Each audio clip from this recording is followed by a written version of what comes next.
core creative behind Impact Tab. I'm not exactly sure how this is going to turn out, but I wanted to at least show my face and say hi. Some of you already know what I look like. There's probably many of you who don't know what I look like. Now you do. Nice to meet you. So the theme of this YouTube video is how to possibly get your groove back in 8 weeks. And I'll explain why I put possibly, and I will also explain how you can make it more certain than possibly, but we'll stick with possibly for right now. Hey guys, so I'm probably gonna pop in every now and then. I wanted to pop in to read this quote together. So the quote says, "Don't ask what the world needs, ask what makes you come alive and go do that. Because what the world needs is people who have come alive." I think that's a very beautiful quote. And I also resonate with that quote. And it's a quote I feel fits very well with the hobby tracker and with Impact Tab in general, because it really is about refinding your joy and encouraging more people to do what lights them up. Everyone has their own unique contribution to the world when they're doing the thing that naturally gives them that spark. Okay, back to the board. Now, the first thing we're gonna actually talk about is how you ended up here. And I'm not talking about, oh, did you come through Instagram or did you search me up on YouTube? No, not that kind of thing. But maybe what stuck out to you about the title that made you curious to come here. I can think of 3 core reasons why you want to work on getting your groove back. On one hand, you might be uninspired. Maybe you're going through life and it's been a bit dull, it's been a bit mundane, it's not as thrilling as you would like it to be, and you're trying to find ways to bring that spark back. So you definitely want to find your groove again, it's just that you're a bit uninspired. Okay, another person. Maybe you are inspired, but it's very much a start-stop relationship, which is absolutely fine. Disclaimer, having a start-stop relationship with your groove, with your joy is absolutely fine. But maybe you feel like it's too much of a start-stop. It's too random, it's too all over the place. Maybe that's why you want to find your groove again. You're very start-stop and you're like, I either need something more consistent, or I wish my start-stop didn't leave me feeling so like discombobulated or awkward about doing my groove. Then on the other hand, maybe you're too inspired. And this is for like the passionate, always doing something, hops from one idea to another, or maybe like you're so inspired that you don't even start. Has anyone ever felt that before? It's like you have a bunch of ideas and like the ideas just come to you like this. I'm snapping, by the way. I'm sure you guys can hear it. The ideas come to you like this, and you're just super inspired, almost too inspired to the point that you just don't start anything because you're just like, I have all the ideas, but I don't really know how to organize myself. So anyway, these are the 3 core reasons why I think you would want to find your groove back. And I can definitely relate to all of them. I think the one that I relate the most to is start-stop. But if you're any of these 3, this is a great video for you. But all 3 of these things have something very core in common, which is why we're here. And that is that we are all in a rut. We are all in a rut. We're not sure how to move forward, and we're looking for ways to make progress. How to find that groove, how to get into a nicer rhythm with our joy and in our life. So the question becomes, how can you hop out of a rut? And that is what I'm here to talk about. For our purposes and the purposes of this video, we are going to look at hopping out of a rut by using hobbies. For anyone who has not heard me say this or has not seen it on the Impact Tab Instagram, I define a hobby as a creative outlet for an interest or skill. It doesn't matter if you monetize it or you don't monetize it. I'm someone who's like, oh, if you want to monetize your hobby, that's fine. If you don't want to monetize your hobby, that's also fine. That's not really the important part to me personally. The core element or the core aspect to me of a hobby is just that it's a creative outlet. Emphasis on outlet, something that helps you express an interest or a skill that you particularly like and that brings you joy. So yes, we're gonna help you get out of your rut using hobbies. They're also gonna help me get out of a rut because I am with you guys. We are in the same boat. But yeah, because we're gonna need to do a few pit stops. So first pit stop, why possibly? Okay, so there are two things for this. So you have knowledge versus experience. I can definitely give step by step. I can give pointers. I can give tips. That's all knowledge. However, applying the knowledge and turning it into your own actual experience is a different story. Because you might know things in theory, but doing the thing may vary. So that's one reason why I have possibly. Another reason, if you see 5 stars and it's like 471 people have rated this thing 5 stars, you wouldn't necessarily fully trust. You're like, is it really 5 stars? Like, that's a lot of people, but it's also not the most convincing. However, if you see something and it's rated 3 stars, more than 5,000 people rated this thing, that it's like, wow, 5,000 people, but they still have a 3-star rating. That might be the one. I might be able to trust this one. Maybe this one isn't too bad. So that's another reason why I say possibly. If I say you'll definitely get your groove back, you may be more cautious and not really want to try. I definitely want you to at least take a chance, and maybe you'll take a chance on it a bit more if you know that I'm not necessarily guaranteeing that this will work for you, because everybody is different, but that it's definitely a high chance, a very high likelihood. It's something that you can at least trust enough to take a chance on, which I think is a very important point. Trusting it enough to take a chance on it. Anywho, okay, so we're at the next pit stop. Better results guaranteed. So for this pit stop, it's all about how to make it more likely that you get better results and almost guarantee that you get these better results to get your groove back. So there are 2 promises that I encourage you to make to yourself. First promise, see it through at least once. Hear me out. I need you to believe in yourself about getting through this process at least once. It's just 8 weeks. It's not forever. Even if you stop in the middle and the 8 weeks technically becomes 10 weeks or 12 weeks, I ask that you give yourself grace and just pick back up where you left off and get through the 8 weeks, air quotes, at least once. And we'll explain why I'm saying that is 8 weeks, but it could also be a little longer. But that's the first promise I encourage you to make to yourself. See it through at least once. Second promise, very important promise. Very important, and more so like tactical, I guess. Let scheduling be the easiest hard part. Listen to me. Let scheduling be the easiest hard part. One of the things that trips people up, even me, for trying to get back into your joy, for doing your hobbies, is trying to find time in our schedules, right? It's like, a puzzle, trying to squeeze things in so that we can to spend time with the creative outlets that we really love. So for this process of going through the entire 8 weeks, the air quotes hard part of scheduling will then become the easiest part because you have prepped everything else. So I need you to make sure you focus on the prep so that by the time you get to the scheduling, it's so clear and so easy. Because I'm sure there are going to be other parts of the process that you'll be unfamiliar with, so they'll seem hard. They might not actually be hard in theory, but they'll seem hard because we might be unfamiliar with it. Okay, so we got those 2 promises done. I'm pretty sure that was the last pit stop. Yep, it's the last pit stop. So let's get your groove back.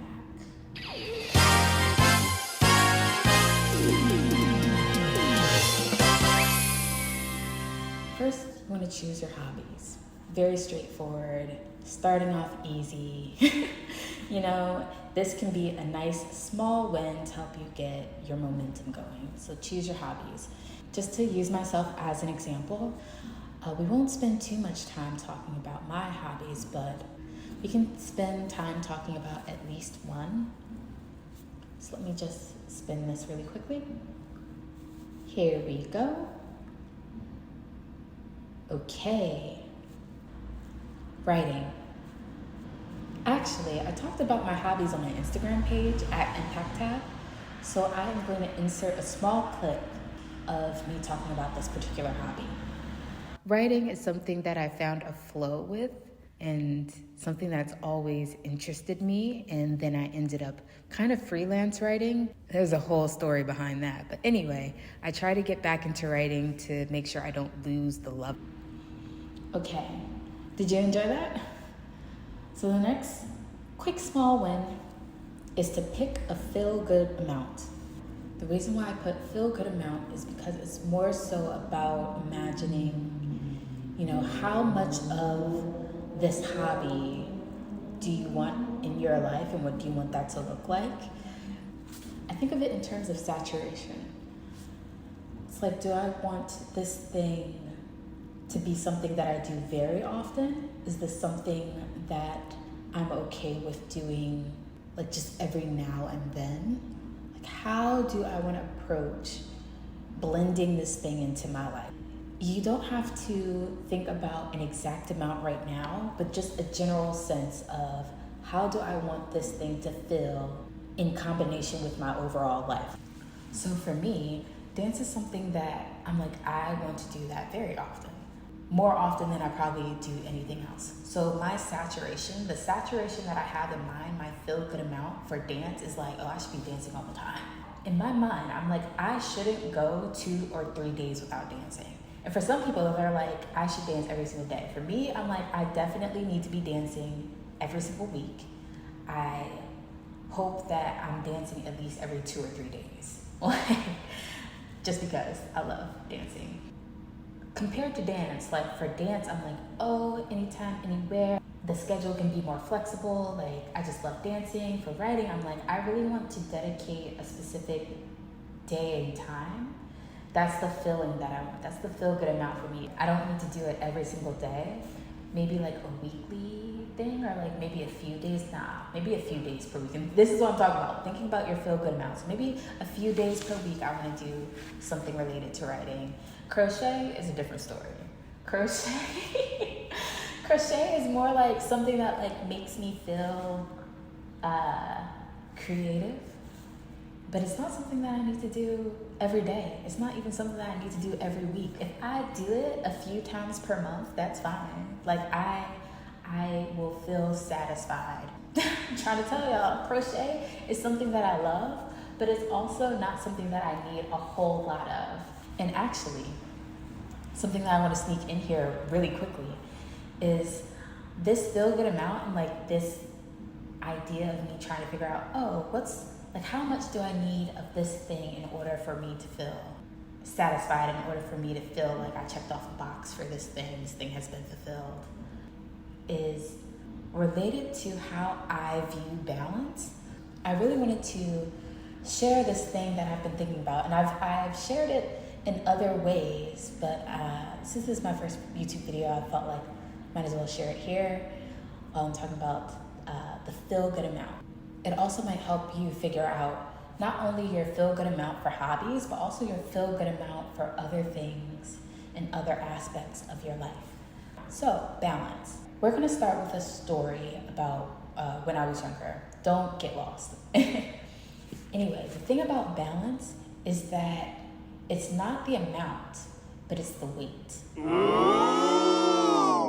I'm going to use an example from my childhood to explain this. Okay, so when I was younger, I was in class and they brought out this book. And I'm sure other people have seen this example or this analogy where it's like a scale, one side that has 1,000 pounds of bricks. And then the scale shows another side that has 1,000 pounds of feathers. And the question on the page is something like, which one weighs more? The answer is that they weigh the same because it's 1,000 pounds of bricks and it's 1,000 pounds of feathers. But I remember being younger and looking at this picture because, of course, the side with the bricks looks much smaller than the side with the feathers, right? I ended up keeping that image with me all the way into my adulthood, and I eventually realized why I found it so intriguing. It's that you didn't need more of the bricks because the bricks weighed more. You needed more of the feathers because the feathers weighed less. When it comes to trying to balance things in my life, it's not so much that I do 50% of this and 50% of that. If I spend 1 hour doing dance, I have to spend 1 hour doing writing. It's not about that. But what do these things mean to me? What is the amount of that thing that I need? The 1,000 pounds. Like, in order to hit equilibrium, in order to hit the target amount, which is me feeling satisfied with this thing. It's like for dance, I love dance so much and I need more of it for me to feel fulfilled or satisfied about the amount that I did. Dance is like the feathers where I need a huge pile of it. I need a lot of input of it. Whereas crochet is more like the bricks. Doing a few days of crochet is fine with me. So you might need more of some things and less of other things, but when you look at your life overall, when you look at the scale, everything is actually evened out because you allocated the right amount of each thing so that you have an even scale over your entire life. It's not about giving everything the exact same amount, but it's about giving things the amount that feels right for you at that time, the feel-good amount. And that to me is how you end up creating a good sense of balance in life, or it's at least an approach to explore. Okay, moving on to the next step. You want to look at your calendar. If you're going to make time for your hobbies and find your groove again, you're going to also have to figure out where this time would be. Everyone keeps track of their schedule and their calendars differently. So you want to look at your calendar and you almost immediately, like alongside this, kind of want to match the feel-good amount that you chose for your hobby or hobbies to your schedule.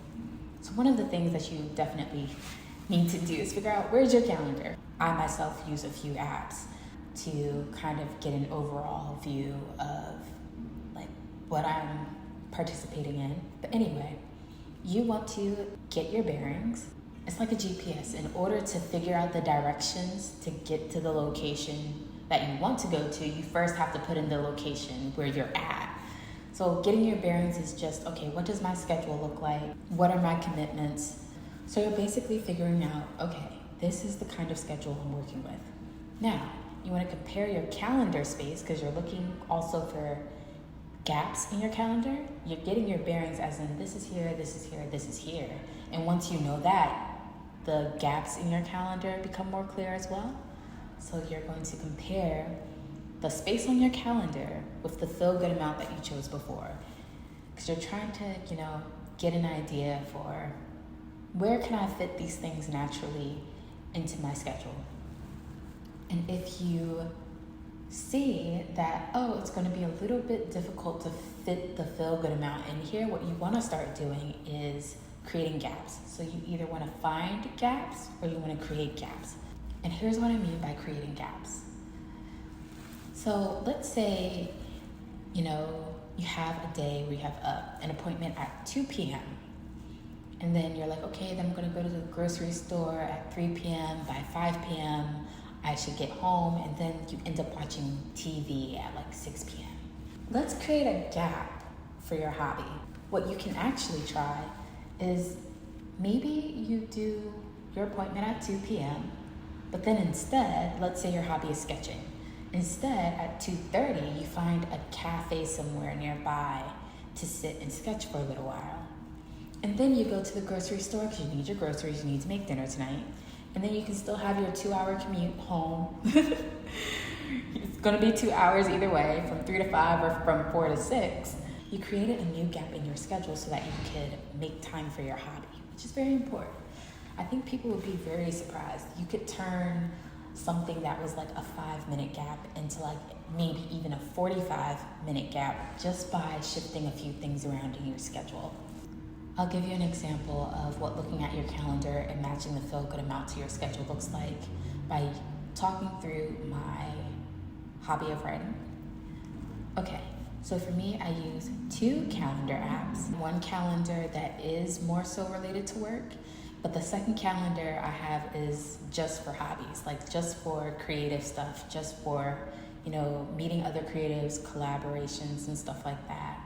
So I have one work-themed calendar and I have one hobby, creative-themed calendar.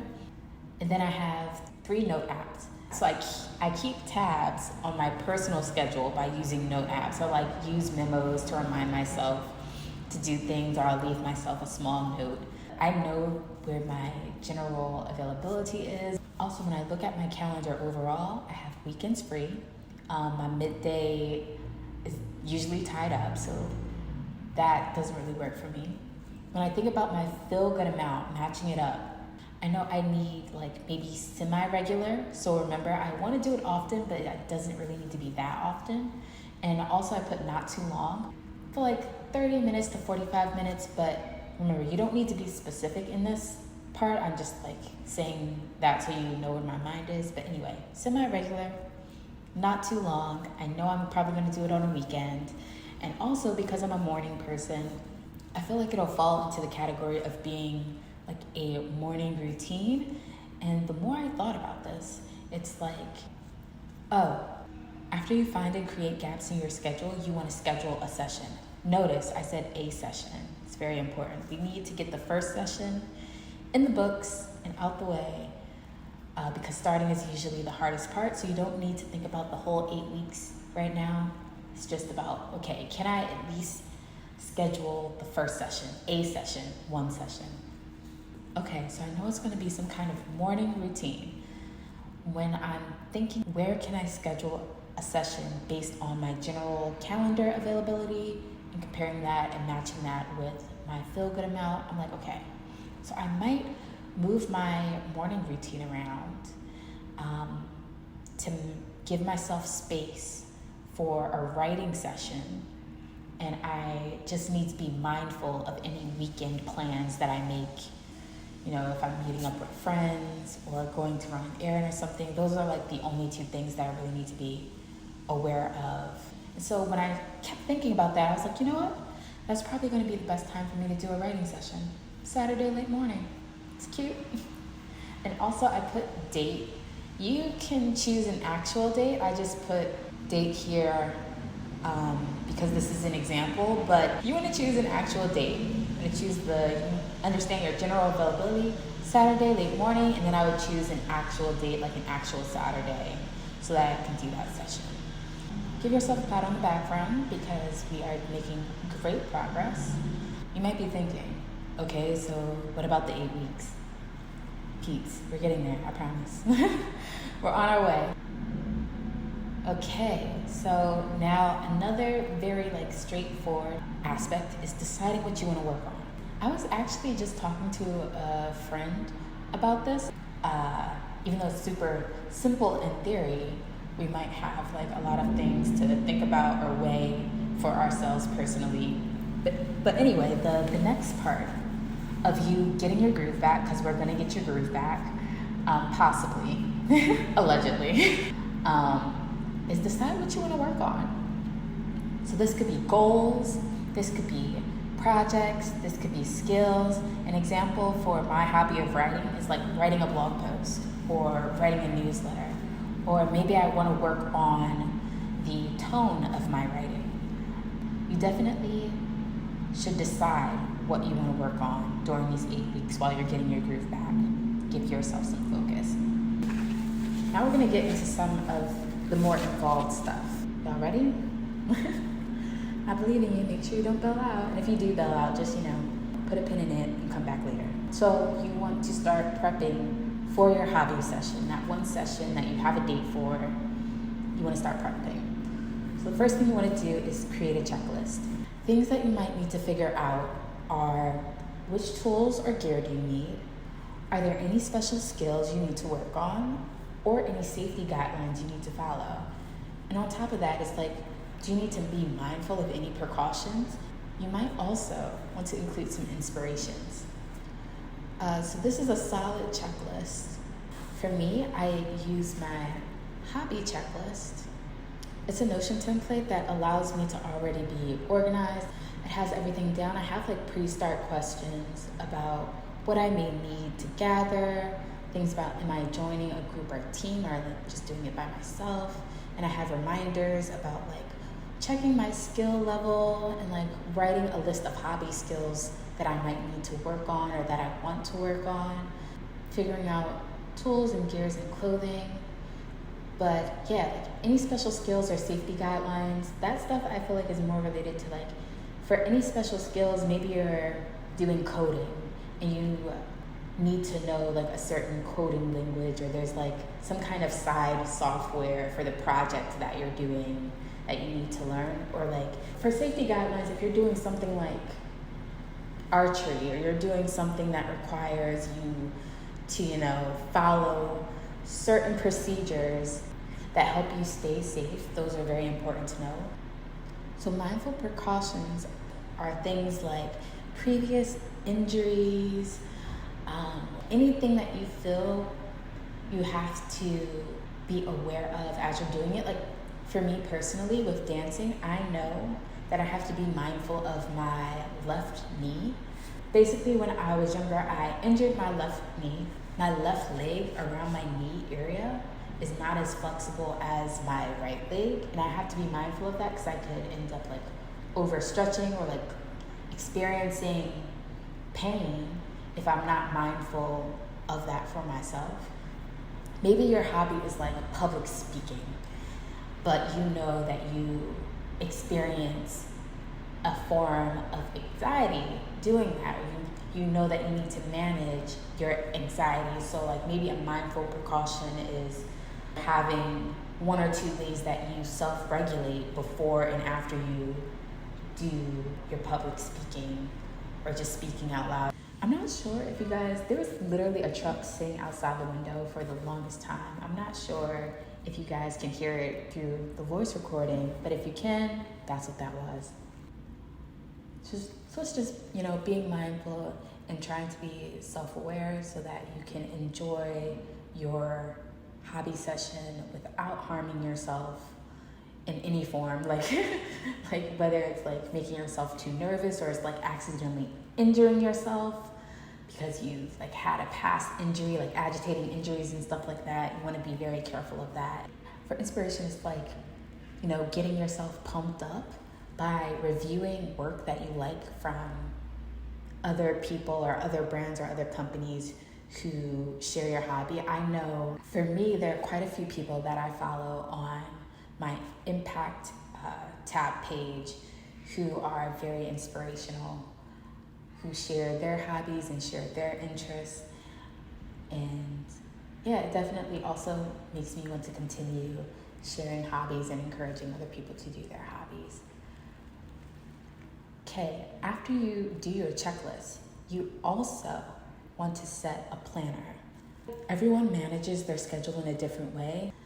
I mentioned to you that I have 2 calendars and 3 note apps. Setting the planner could be done with the calendar that I specifically have for my hobbies. However, because I wanted more of a focus in relation to what's my schedule availability and like what am I doing and things like that, I actually also created a Notion template specifically as a planner. So I have a hobby planner.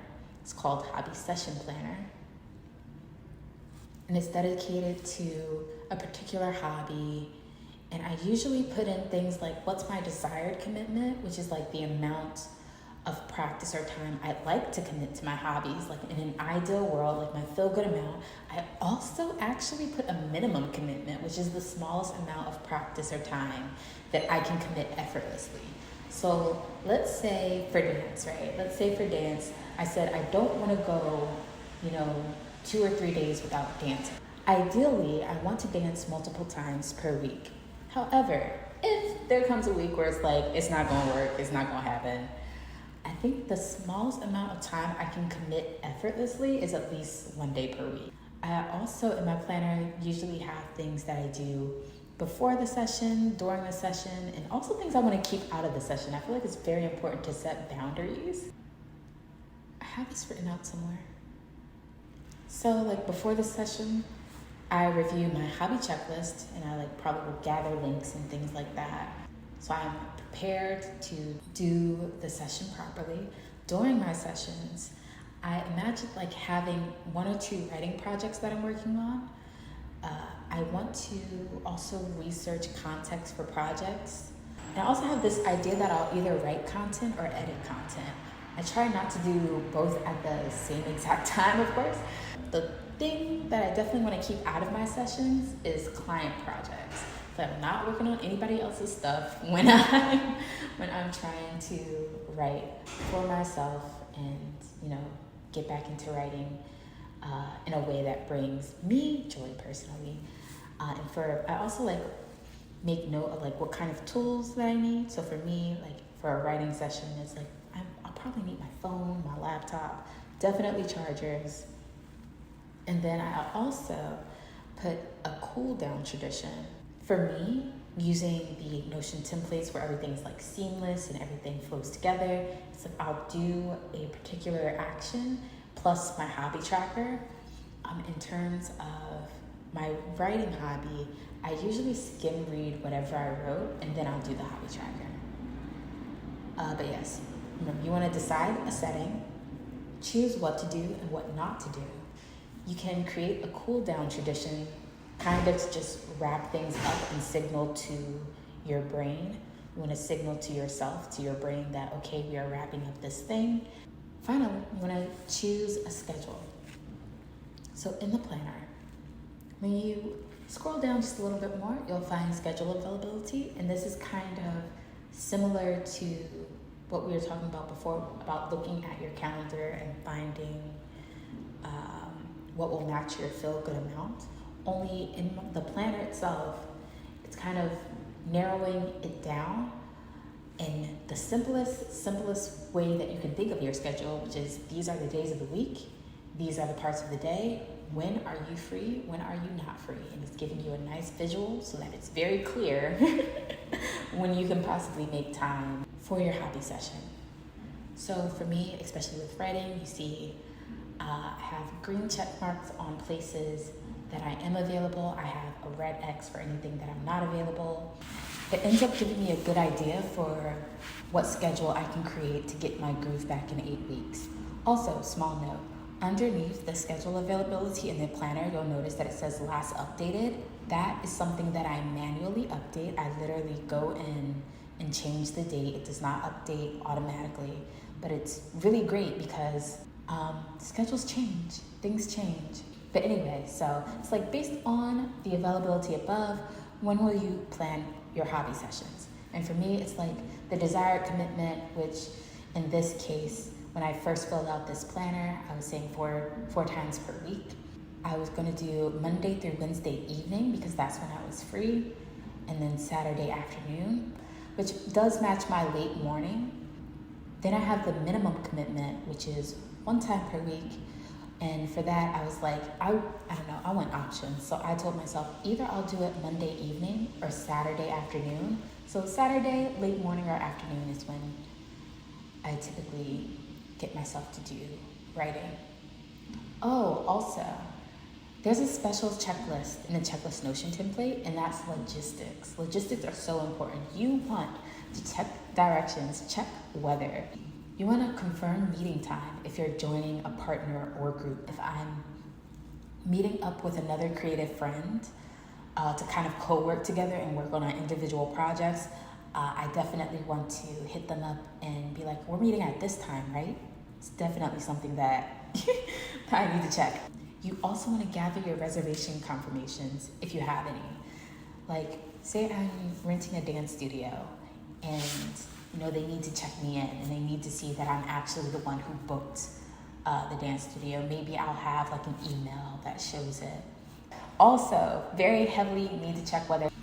Everyone needs to check weather. I don't care if you're inside, I don't care if you're outside, because weather will change how you leave the house? Do you need an umbrella? Do you need to change the shoes that you were gonna wear? Do you think the weather will cause traffic? I know if it's raining, I probably need to add a few extra minutes on to be careful about like trains being delayed and stuff.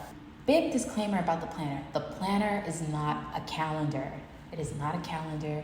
It is not a calendar.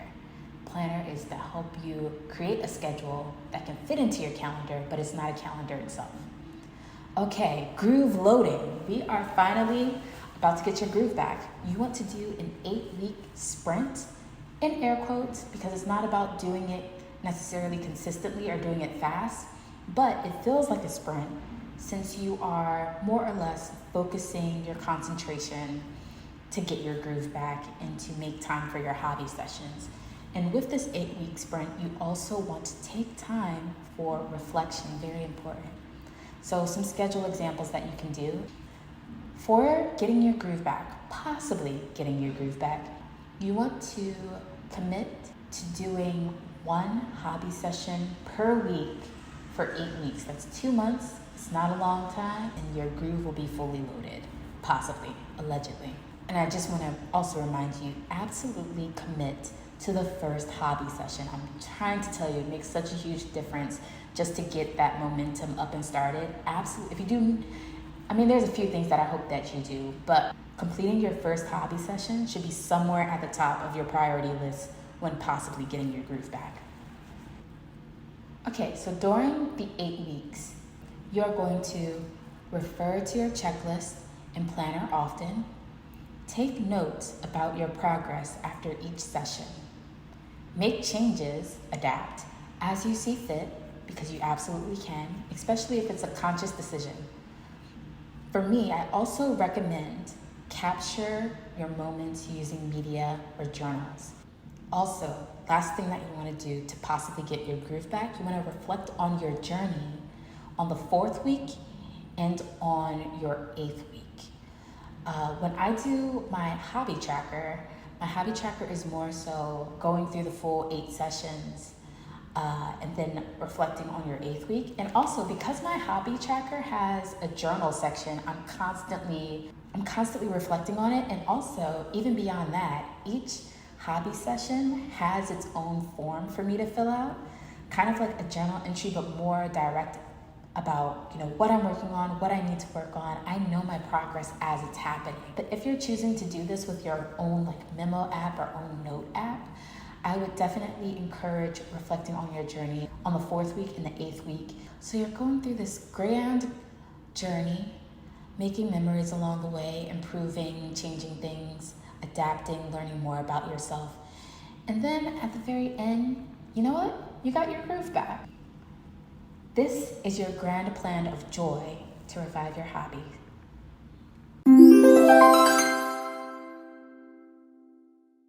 Okay, so there's another quote. This one says, "I'm a curious person and believe we all have something that brings curiosity out of us. Something in this world makes us put a little more care into an action than if we did another task. If you find what that is for you, chase it down, hold his hand, and skip off into the horizon. It will be a source of joy and comfort on any day." And that quote is from me. It kind of reflects, once again, Impact Tab and kind of what I hope for people. I feel like a lot of people have something that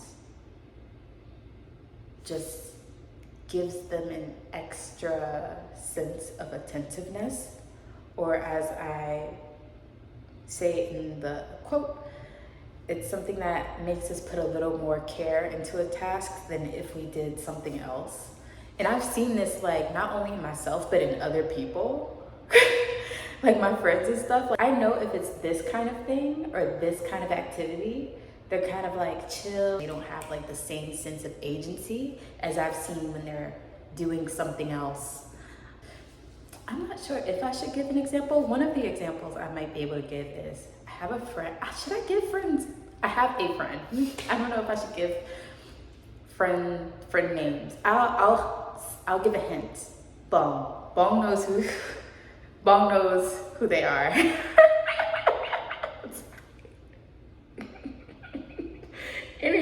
Anywho. And I feel like when it comes to dance, they are passionate, but they also are kind of like chill sometimes. And I think they would probably like slightly agree with me. Maybe not, hopefully they would. But I know that they can agree with this. Whenever it comes to shopping, what, they are on top of everything. You know, too fly for the function. That's also a hint about who they are. And it's like, I don't know, the level of like focus and commitment I've seen in relation to them doing something related to fashion and shopping is like different than what I see when they're doing something like dancing or choreography. But just know, it was just different. It was just different. Thank you. Wishing you the best. Come back anytime. If you want to keep tabs on a fellow hobbyist doing hobby things, definitely follow at Impact Tab on Instagram. Like, comment, subscribe. Definitely share as well if you know anybody who's still getting back into something that they love. Anyway, point is, if you want to keep in touch, definitely do it. Also, if you have any hashtag hobby pursuits that you are doing, I would love to see them on Instagram, or you can place them in the comments below. Yeah, so I am very curious, very curious and very interested to see where your joy takes you within those 8 weeks and beyond. But right now, let's focus on 8 weeks.